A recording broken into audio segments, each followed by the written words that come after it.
الله والصلاة والسلام على رسول الله وعلى آله وصحبه ومن والاه. اللهم لا علم لنا إلا ما علمتنا إنك أنت العليم الحكيم. اللهم وتب علينا إنك أنت التواب الرحيم.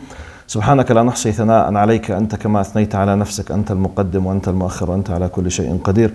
اللهم اجعل جمعنا هذا جمعا مرحوما واجعل التفرق بعده تفرقا معصوما. اللهم ولا تدع فينا شقيا ولا محروما. اللهم آمين. السلام عليكم ورحمة الله وبركاته. In the name of Allah subhanahu wa ta'ala, the most compassionate, the most merciful, all praise and thanks are due to Him. And peace and blessings be upon His beloved Prophet Muhammad sallallahu alayhi wasallam. He who is guided by the will of Allah, no one can misguide him. And he who is misguided, no one can guide him except Allah subhanahu wa ta'ala. I bear witness that there is no God but Allah and Muhammad is His messenger. Assalamu alaikum wa rahmatullahi wa barakatuh. Today, our session number 19, inshallah. We are in the Seerah session. Still, we are in the context of talking about the different ways and methods, how the disbelievers, the mushrikeen of Mecca, they were trying to fight the new da'wah. So we said the first method that they used, torturing. So they used to torture the Sahaba. We highlighted some of the stories. And they did a lot of harm to Prophet Muhammad sallallahu alaihi wasallam at the very early beginning.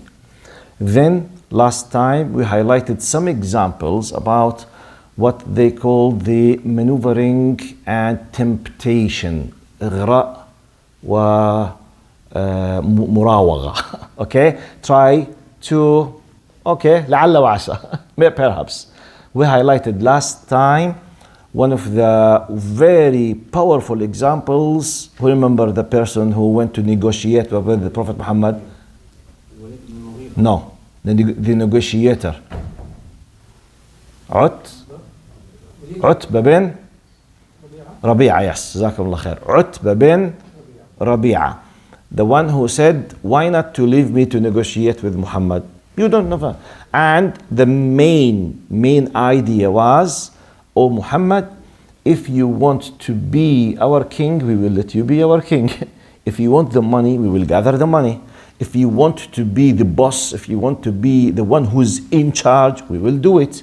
If we want to, whatever, if you have a problem with jinn and demons and you have some kind of health problem, in our words now, we will go to some kind of witches and something and magicians to heal you, whatever. Just simply stop doing what you are doing. So that was last time, and you remember, Prophet Muhammad ﷺ, he recited Surah فصلت بشيرا ونذيرا فأعرض أكثرهم. And I kept reciting to a degree when Utbah bin Rabi'a returned back to his people, those who were waiting and watching, they said what? Wallahi لقد عاد بغير الوجه الذي ذهب به. Look, he was influenced. He did something for him. Then he came and he said, really he was wise. Look, wise, but mushrik. He did not use his wisdom in the right place, unfortunately. He said, look, wallahi, what he has is something unique. Let him do whatever he is wanting. Don't fight him. If he conquered everyone else, it will be your honor because he is part of you. He's Hashimi, he's Qurayshi, he's Meccans. And if others demolished him, simply why to waste your time with him? This is his, let's say, political way of thinking. They say, Wallahi qad saharaka Abu al-Walid. It seems he did some magic for you, Utbah bin Rabi'a. Anyway, this was one of the methods of pressuring.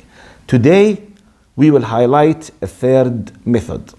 Today's method is what is called قال أسلوب طلب الخوارق. They were asking for what they say in English, the paranormal things, such as the physical miracles.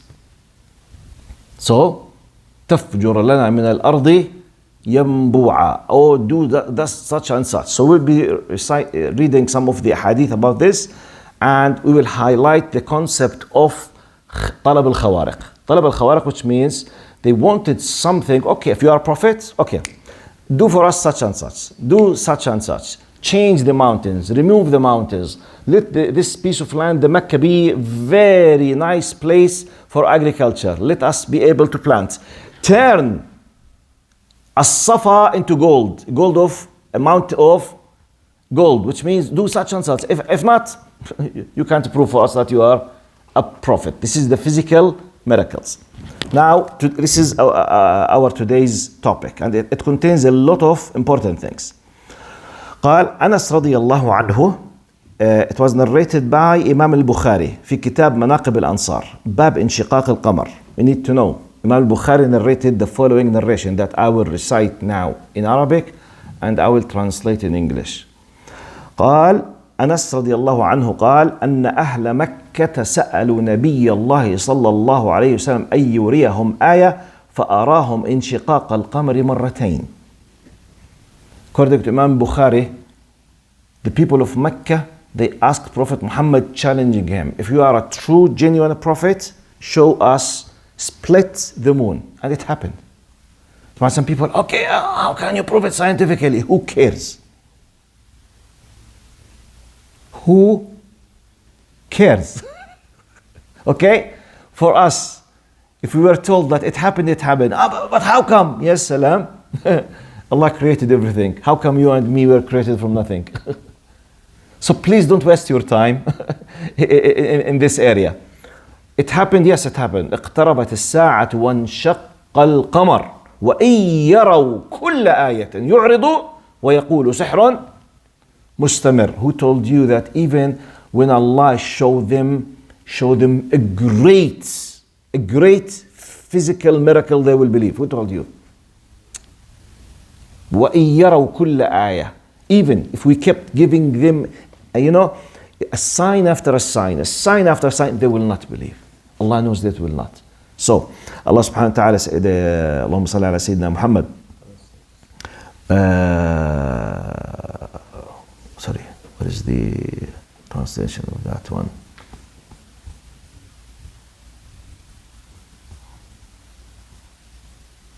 Subhanallah. قال اقتربت الساعة وانشق القمر. The hour has drawn near and the moon was split into two. In the footnotes of the translation in English, قال the Meccan pagans challenged the Prophet Muhammad sallallahu alayhi wasallam to have the moon split into two. If he wanted them to believe in him, the moon was split and then rejoined, as reported by several eyewitnesses. But still, the pagans refused to believe, calling this miracle sheer magic, sihr mustamir. So this was the first thing of challenge. Okay, do it. He did it. طبعا by the permission of Allah. Allah is the one who did it. But he responded to their need, if we put it in this way. Simply they did not believe.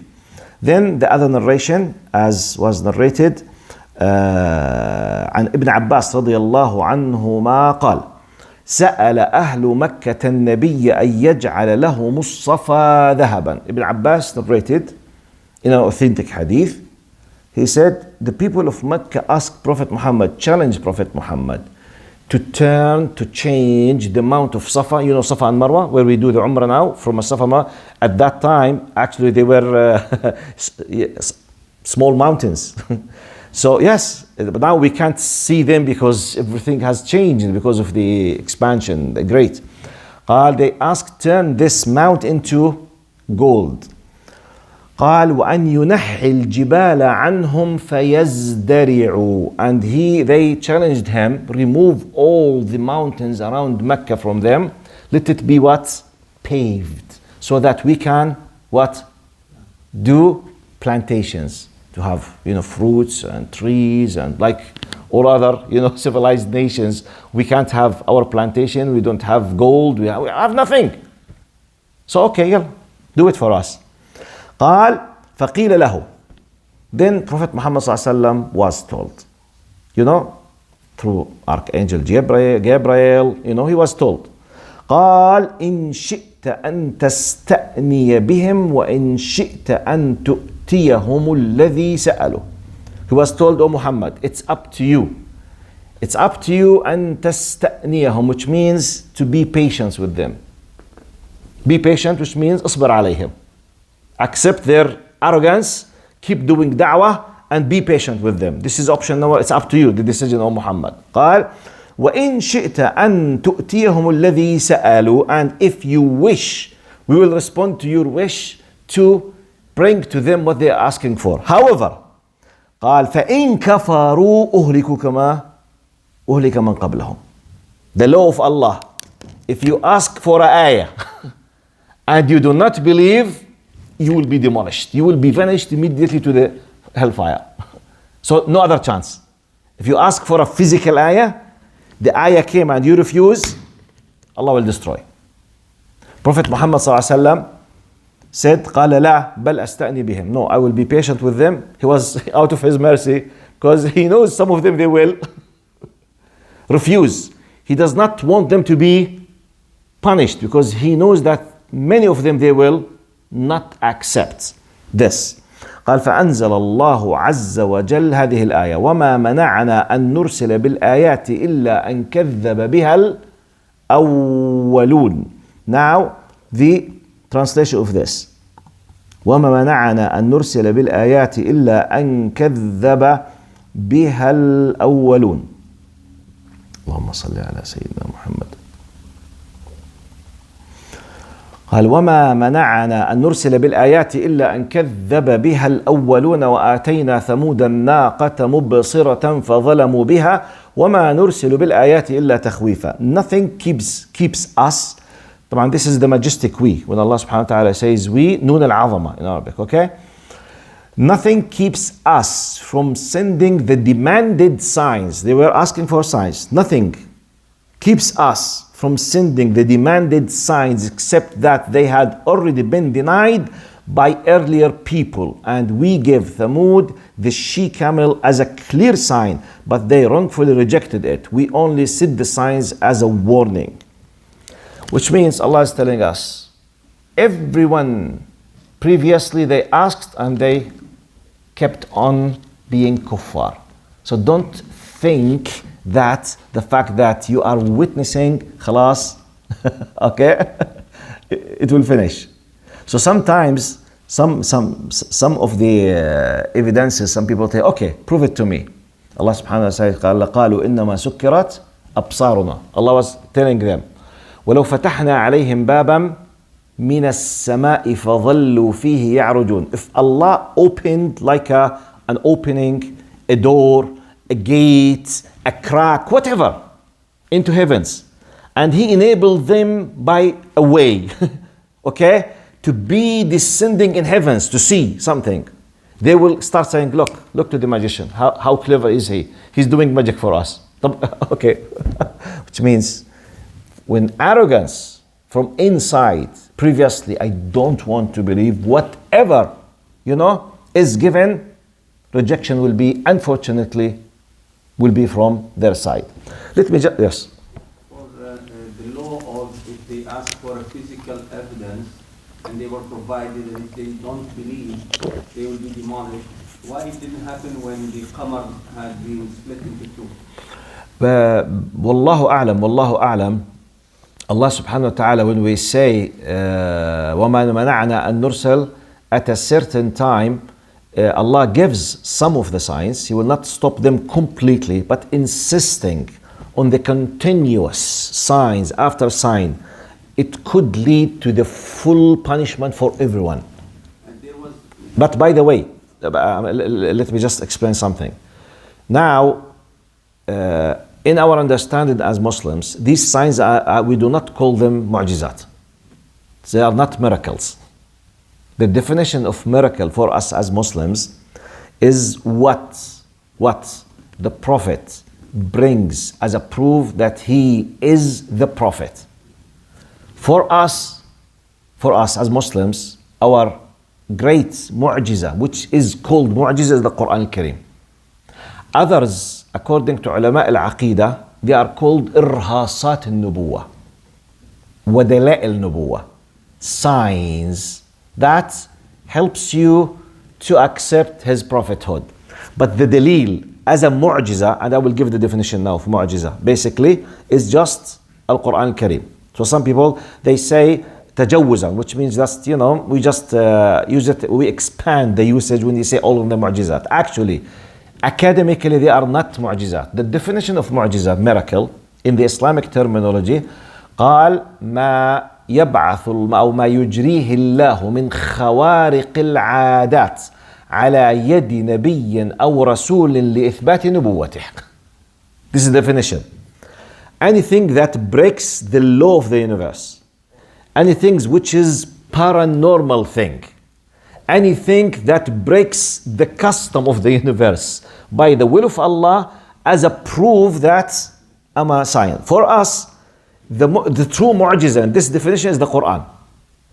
Rest, they are called them just signs, just indications. You know, other prophets, all of them nearly, they used to have physical mu'jiza. You know, the she camel, Isa alayhi salam, for him, you know, he was bringing dead people into, you know, return back to life. And to heal many chronic diseases in their time, like مش epilepsy, شو اسمه البرص شو بالانجليزي؟ leprosy, okay. The leprosy, and I said epilepsy صرع, yes, okay. Leprosy, okay, with R, leprosy. So he used, at that, no one had any way to heal this, so it was a sign. Musa alayhi salam, by his stick, you know, the sea was split into two pieces. So this is direct physical miracles. Prophet Muhammad ﷺ had some of these, by the way. For example, the water sprang out of his fingers, and the whole army in one of the incidents, they drank from the water who came out of his fingers. But this, Prophet Muhammad was not challenging the kuffar with it. It happened for the believers themselves. Okay? Prophet Muhammad ﷺ, at the time of the, you know, the battle of Al-Khandaq, there were hundreds, against 10,000s of mushrikeen, Ghatafan and all Arabs, pagans, and all, you know, the army against them. When they, you know, did the trench. At that time, the very well-known incident, when one of the Sahaba invited him, sallallahu alaihi wasallam, with two in a very small meal. He said, Ya Rasulullah, it's an amazing. But we do not call it mu'jiza because he was not challenging the kuffar as a proof for his prophethood. It was a sign for the believers themselves. So for example, Muhammad, they were sitting, waiting in a very cold, very hungry. Jabir radiallahu anhu, one of the Sahaba came and said, Ya Rasulullah, we had just, you know, small amount of food for 2 or 3 maximum. So I want to invite you. You know, he was whistling, Ya Rasulullah, if you can come with 2 and some. He said, Wahdi ya Jabir, alone. He said it loudly. Jabir said, Ya Rasulullah, just you have just small food, just you and 2. He said, Wahdi ya Jabir, I'm alone. You know, Jabir did not know what to do. He said, Ya Rasulullah, you can call whoever, but he did not know what's happening. He went back immediately to his wife. He said, Yani, I don't know what to tell you. You told me that we have just to, okay, I told him, and he said it loudly for the whole army. She said, look to the righteous woman. She said, Ya Jabir, Prophet Muhammad ﷺ knows what he's doing. Just leave it. خلاص. And it was amazing. وجاء النبي صلى الله عليه وسلم, by the will of Allah subhanahu wa ta'ala, he used to come, a group, eat, leave the room, another group come to eat from the same food, and the whole army ate from that food. How come? How come? How come the food that your mother was eating turned to be through the blood of her body to be your food in the womb of your body? You tell me, how come? By the way, all of those could be miracles, but because we became familiar with them, we don't see them. By the way, our sight is a miracle. Our hearing is a miracle. Our touch is a miracle. Our nerve system is a miracle. Yeah, it's amazing. Everything is amazing. But because it became part of our life, we don't feel them. Anyway, so the point they were challenging Prophet Muhammad sallallahu alaihi wasallam to bring.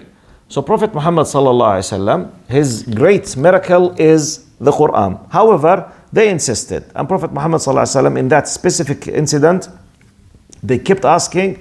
He said they need to be aware that if they kept asking this and we sent exactly what they want, in the way they want, and they refused, they will be punished. So Prophet Muhammad ﷺ, out of his mercy, say no. He was given the choice. But he said no, because to the best of his knowledge, they will refuse out of his mercy. Sallallahu alayhi wasallam. Now, Allahumma salli ala Sayyidina Muhammad. Let me explain. This is the two hadith. Now, in light of this topic, I need to add the following.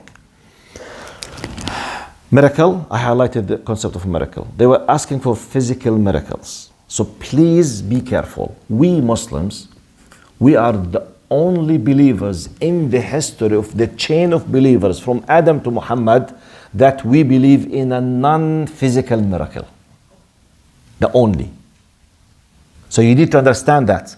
So when they ask, because sometimes it happens with some Christian missionaries. They say, okay, Isa alayhi salam, he did such and such. Okay, they say Jesus Christ, the Son of God or God's incarnate. Regardless, look, he did so and so. He brought, people from death to life. But we know that for us, it's بإذن الله وأبرئ الأكمه والأبرص بإذن الله وأحيي الموتى بإذن الله, all by permission of Allah subhanahu wa ta'ala. But for them, they keep saying, look, he did so and so. He made a group of people, they were following him to eat just from 5 loaves of bread and just a small number of fish. The whole people, hundreds and thousands of them, they ate from it. And he helped that, young girl, she was 12 years old, brought her from death and such and such. What did your prophet do? You started thinking, wait, don't waste your time. Don't talk about physical miracles. Because even the things that Prophet Muhammad ﷺ did, most of them, they were done for Muslims. Our great miracle is the Quran. You need to know that. But how come Quran is a miracle? Quran is a miracle as a constitution for humanity that no one is able to change and no one is able to bring something like or better. By the way, since that time, Allah is challenging the non-believers and after that. Now, you need to know the following about the Quran. Quran's biggest, let's say, title, it's a book of guidance. This book of guidance contains, let's say, the full program for humanity, what to do, how to do it in the best way. A constitution. Some people, they don't know this, so they kept having this kind of doubt. One of the debates that happened between me and some American students, they used to attend in my class, Islamic culture in English, back in Jordan University. Every time I discuss with them talking about Islam, it's a constitution for humanity, Islam, they kept saying, look, religion is just a private affairs. Religion is just a spirituality. Religion is something. I said, look, please. It's not my problem if your context in your religion, you decided to change your religion in the West. It's not my problem. Don't compare Islam with Christianity. Christianity faced a very difficult, big challenge in its life. When secularism came about 200 plus years ago, they decided to take their religion into the corner and they took out of it some kind of, influence. So in their context, they accepted the system of life, secularism. And they minimized their religion in the West under secularism into be Sunday services, private affairs, spirituality, good relation with God, good individual manners, which is okay, good, nice. Now, that's why for 220, 30 years continuously, many people in the West, this is the only form of religion that they have witnessed. So when he speaks with you about Islam as a religion, Ya Ammi, you troublemakers, you Muslims, why you keep making troubles in your countries against your governments? Because there is no mix between politics and religion. I said, excuse me, sir, in your context, in your system, not in mine. For me, Islam is a system of life which covers everything. Okay? Now, understanding this, go back. This is a constitution of life. And it contains solutions for your economic, social, family, ethical, international, everything, it's there. Now, the big, let's say, shape, the power that was containing this is the language at that time. However, it contains some other very powerful aspects, such as the scientific miracles. I keep repeating, please fix this in your mind. Quran is not a book of science, it's a book of guidance. However, it contains many verses talk about what we call now as applied science. As a science, just to tell you that this book is not from anyone else except a divine being, i.e. Allah subhanahu wa ta'ala. Because Allah subhanahu wa ta'ala said, سنريهم آياتنا في الآفاق وفي أنفسهم حتى يتبين لهم أنه الحق. We will show them our signs in themselves and in the horizons till they became sure that it is the truth. And you remember the very three verses that I kept always repeating, if you remember them. Richard Varley, when he was reading about, Quran contains, by the way, out of 6,300 plus verses of the Quran, about 1,000 contains what we say now, or what we call and describe now as applied science. Such as, for example, أولم يرى الذين كفروا أن السماوات والأرض كانتا رتقا ففتقناهما وجعلنا من الماء كل شيء حي. Have the non-believers not seen that heavens and earth, they were one mass and we split them into pieces, which is equal to what we call now as the Big Bang Theory. The other one, والسماء بنيناها بأيد وإنا لموسعون. Verily indeed we have built heavens with might and we are expanding, and we know that the universe is expanding now. Now, a third one, اللهم صل على محمد عما يتساءلون عن النبأ العظيم الذي هم فيه مختلفون كلا سيعلمون ثم ألم نجعل الأرض مهادا والجبال أوتادا. Have we not made the earth smooth like a bed? And we قال والجبال أوتادا, and we have made mountains like pegs for the surface of earth. Who knew that? They have just discovered this 50 years ago. Like a wetted, you see? The earth, we know that the lava inside, and it's the melted rocks, and the surface of the earth basically is floating on a liquid. And one of the main reasons, like when you have the carpet now, sometimes on the edges of the carpet, they put a very, very sharp, pieces of metal, like pegs and wedges to fix it. It's exactly what happens. How did Muhammad ﷺ know that? And from the other examples, مرج البحرين يلتقيان بينهما برزخ لا يبغيان. He merges the two bodies of fresh and salt water, yet between them is a barrier they never cross. When the water of the rivers meets with the water of the sea or the ocean, by the way, they do not mix. It's amazing. And sometimes you have different seas, like for example, Mediterranean with, let's say, Pacific. Mediterranean Pacific, صح? Morocco. I mean, now we can see it. We can realize it clearly through the submarines and through the satellites. Different salicity, different كثافة الملوحة شوي بالإنجليزي.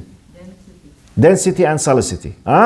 The density and the salicity, they do not, even the living creature inside this and this is different. And even the barrier between them, they have a third, different nature. It's amazing. How did Muhammad know these very, very, very tiny, what we call now very specific scientific things called about miracles. Because now we can use, for example, what we call scientific miracles. And the other example, وهو الذي مرج البحرين هذا عذب فرات وهذا ملح أجاج وجعل بينهما برزخا وحجرا محجورا. And he is the one who merges the two bodies of water, one fresh and palatable and the other salty and bitter, placing between them a barrier they cannot cross. They do not mix. They do not cross. This water does not come to this water. La ilaha illallah. But how come? They are water, but they do not cross. They don't. How did Muhammad know that? How can he challenge the people with that? And the other example, if you remember, أيحسب الإنسان أن لن نجمع عظامه بلى قادرين على أن نسوي بنانه. Do people think we cannot resemble their bones? In the hereafter, next time. Do people think we cannot resemble their bones? Yes, indeed, we are most capable of restoring even their very fingerprints. The unique fingerprints. When, I don't know when humanity discovered, but definitely it's just the decades. When they discovered that each one of us has a unique fingerprint. Allah was challenging them 1400 years ago. It's not just, I will bring you back to life. No, this very accurate thing, you will have again your unique fingerprints. Who did know that fingerprint is something challengeable to tell you, look, even that I will do. Allah knows the ghaib that we will discover that by His will, and this will be a sign. Oh my God, how did that? Which is Allah subhanahu wa ta'ala. This is the sign. This is part of سنريهم آياتنا في الآفاق وفي أنفسهم حتى يتب. We will show them our signs in the horizons and in themselves till it becomes clear for them that it is al-haq. Now, this is just اللهم صل على سيدنا محمد. Very quick reminder for all of us. Now, طب. How does Allah know that even if He kept sending physical miracles, they would not believe? Simply Allah knows the ghaib. Allah knows the future. Another ayah, وَلَوْ فَتَحْنَا عَلَيْهِمْ بَابًا مِنَ السَّمَاءِ فَظَلُّوا فِيهِ يَعْرُجُونَ لَقَالُوا إِنَّمَا سُكِّرَتْ أَبْصَارُنَا بَلْ نَحْنُ قَوْمٌ مَسْحُورٌ. And even if we opened for them a gate to heaven, through which they continued to ascend, still they would say, our eyes have truly been dazzled. In fact, we must have been bewitched. Mashhurun. He's doing a great magic for us. We will not. Now, in light of all of these things, just to know that the matter of faith and belief, you need the little to accept, not necessarily the big physical things. Because who told you that even if you witnessed, you will believe? Now, while I was preparing this, before I finish, I remember the very common question, what if Allah does exist, why Allah does not show Himself to us? Forget the miracles now. Many atheists, many non-believers, they keep saying, طيب يا عمي, if He does exist, يا عمي, let's solve the problem, خلصونا. يلا. Why Allah does not show Himself to us? You want to say something, brother? You can't what? We can't even stare at the sun, so how can we stare at Allah? The one who asks this will not think in this way. He will think in a way, why He is testing us, وَالْعِيَاذُ بِاللَّهِ, in this very wicked way. He does not appear to us. We can't see Him. We have to believe in Him, and we will be punished because we did not believe in Him, and simply let Him show us Himself and solve the problem, ya ammi. This is how they, how they highlight the problem. Look to this simple answer now. And wallahi, this is a common sense answer. Yes? Because we have to believe without seeing Him. That's the test. Yes, jazakumullah khair. Once we see Him, then there's no test. Yes, from one angle, faith means to accept something you don't see, at least physically and directly. So there is no test. But no, I want to tackle it from another point of view, because now I'm addressing atheists or rejectors or arrogant people. Now, this answer, true, but for a believer, just to understand. I want to use the approach of speaking with a rejecter or an attacker or a refuser or an arrogant person. Say, how come? You see, because sometimes they use this argument against simple, humble people to say, look, this is your religion. If Allah, let him show himself. What is he? You know, sometimes not everyone has the solid knowledge to defend himself. It's not necessarily. Look to this common sense answer. Type.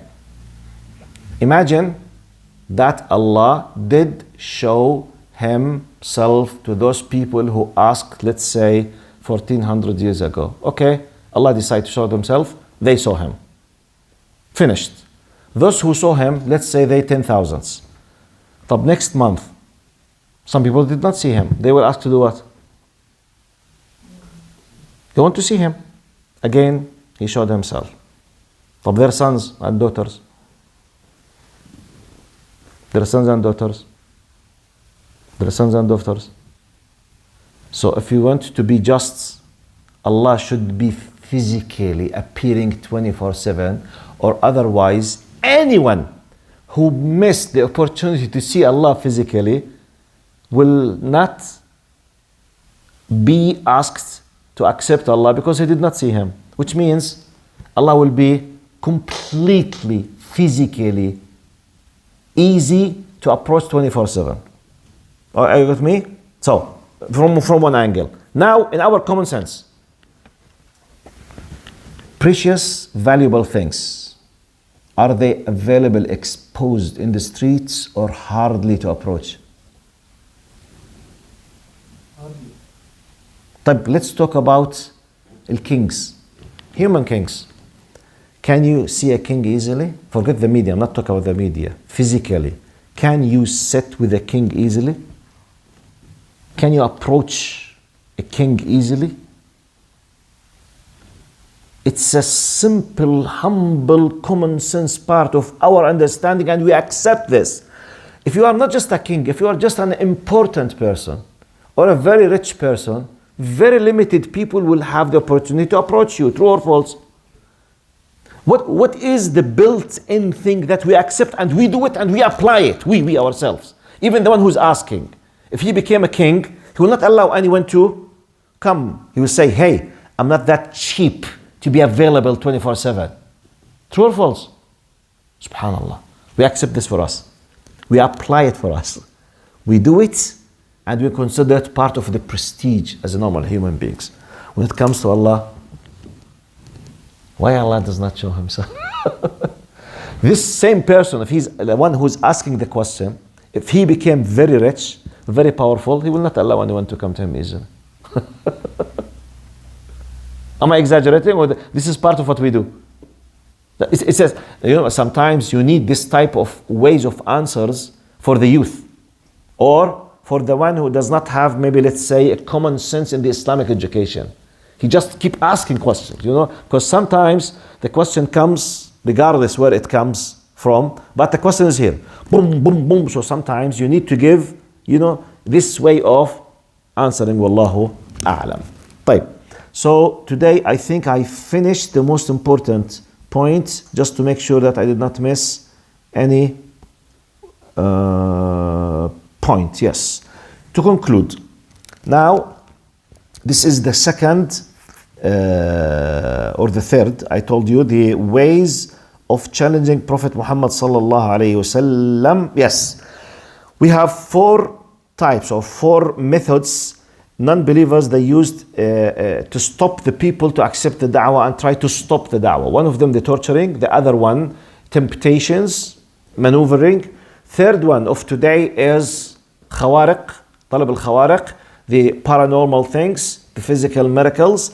Next time, inshallah, بإذن المولى عز وجل, we will be talking about قال إثارة الشبهات الفكرية بقصد التشويش, highlighting this kind of intellectual doubts. If that's true, how come? Who told you? If Allah subhanahu wa ta'ala, where is our forefathers? If this is the true religion, those who passed away, what will happen to them? Like Fir'aun, when Musa alayhi salam was sent to him. What about our forefathers? What do you think about this? فما رب العالمين. What happened for the, you know, sometimes when you are stuck in the corner and you know that this is truth, they starting looking for others. We will see some examples this time, inshallah. For me, I finished today's session. Unless if you have questions, we will finish. تفضل دكتور ياسر.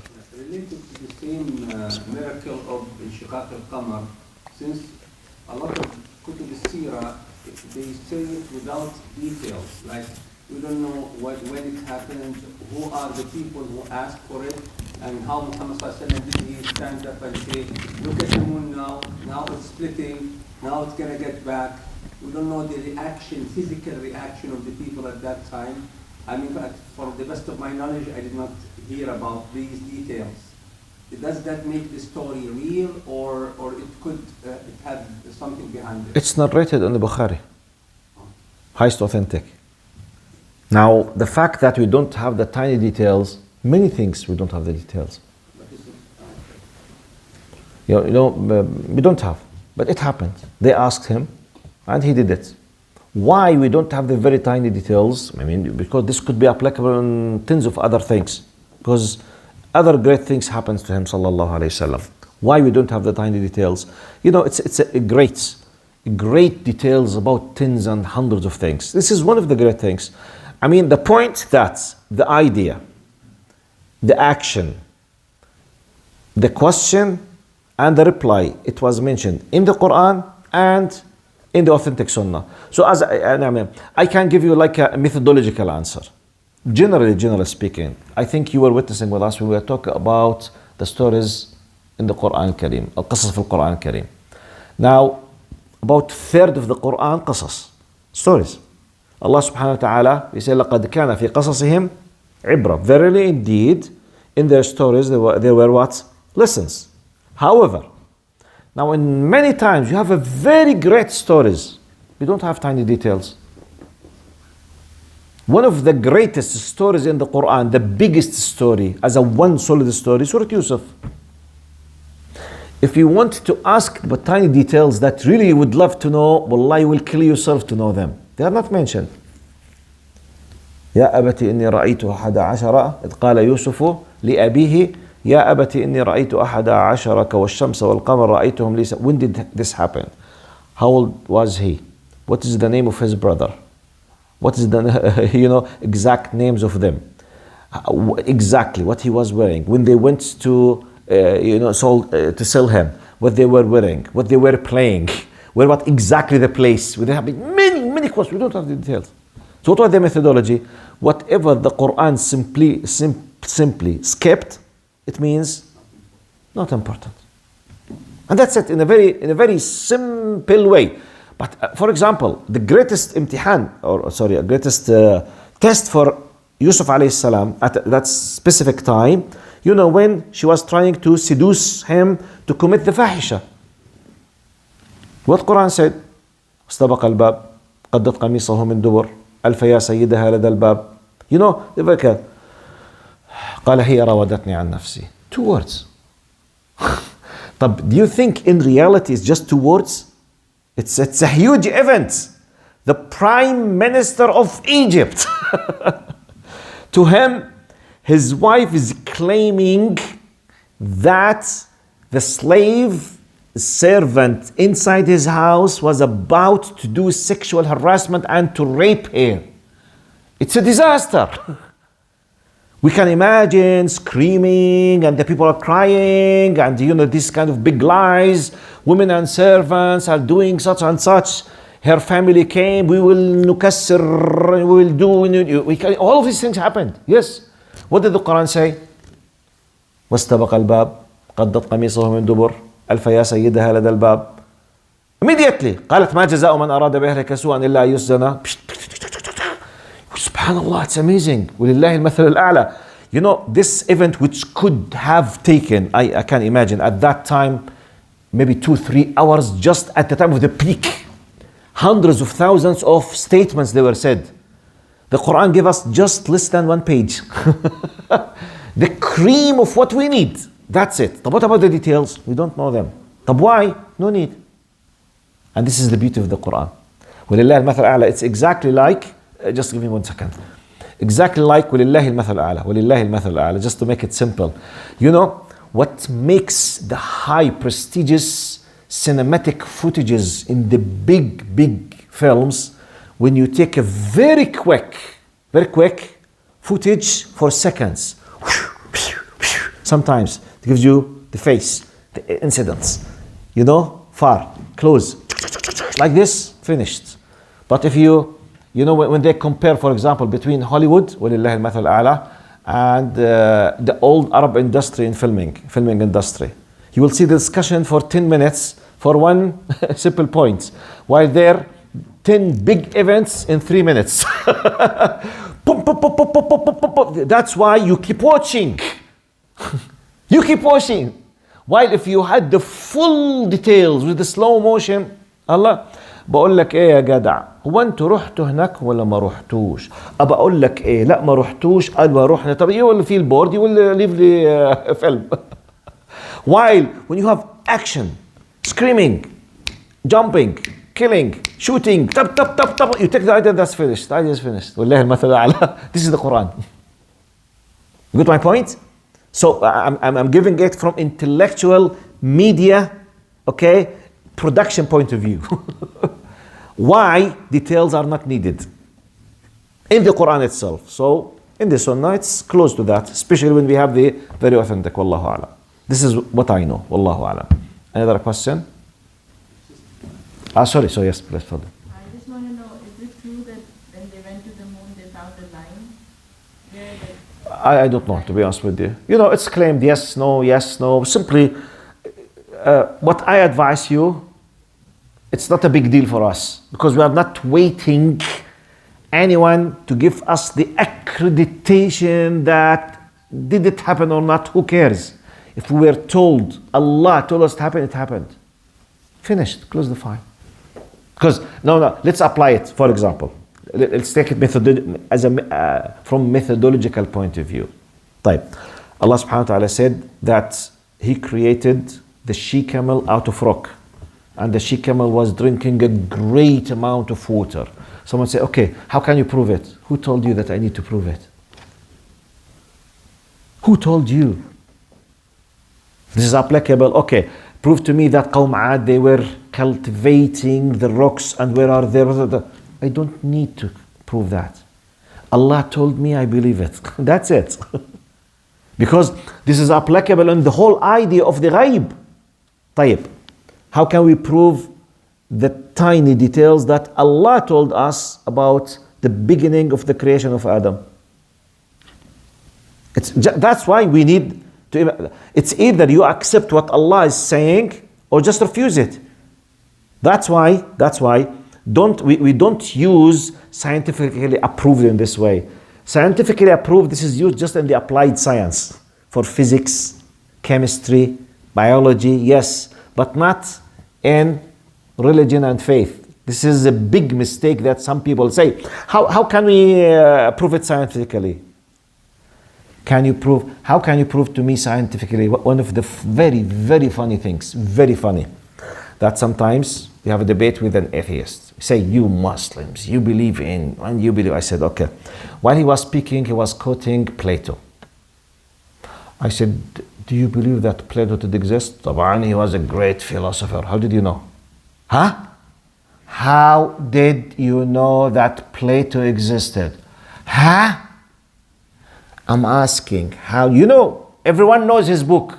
Really? How did you know that this is his book? Huh? I'm asking, how did you know that Plato said such and such? Huh? They stopped. Do you need more simple test than that? They say, how do you believe in the unseen? How do you know that Plato? How do you know that all Greek philosophers did exist? How did you know? How do you know that those quotations that are attributed to them, they were said by them? Scientifically, how do you know? Can you prove it in the lab? I'm discussing with non-believers now. I'm discussing with, once, for example, imagine now an atheist who respects Marx very much. Okay. Sir, do you respect Marx's way of understanding? Yes, he was a great man because he was the one who said that religion is the opium of people. الدين أفيون الشعوب. Hooray! Great. I say, okay. How did you know that Marx said it? Everyone knows. يا عم شو بدي everyone? Scientifically, how did you know? It is written in the book. How do you know that the book was written by him? Huh? Who told you that this book was written him? Everyone knows. Everyone knows. It's proved. Proved by whom? Habibi, you were told that Marx did exist. You were told that this quotation or this statement or this book was written by him. What's the difference between you and me? Logically. Any difference?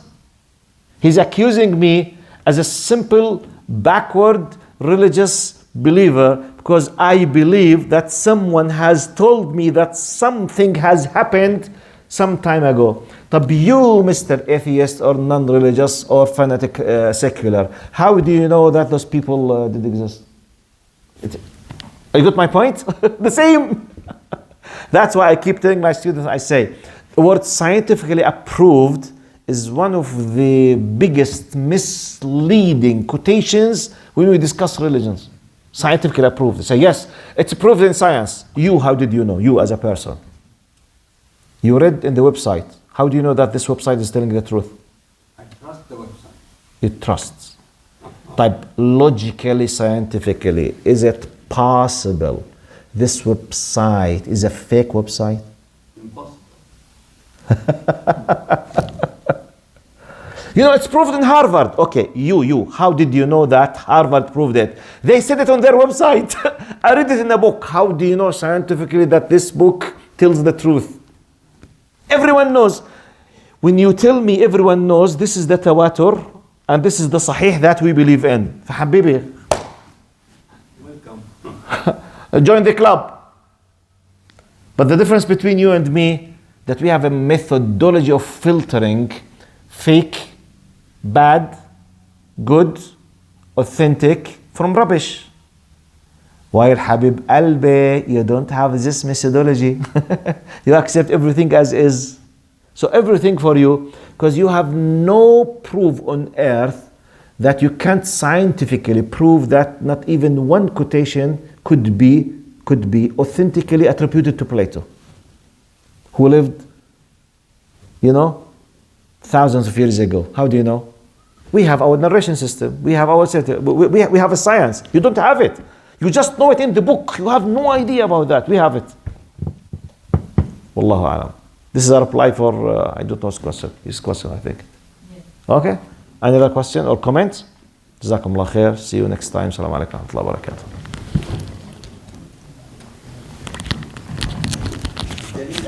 Good dalil alulu.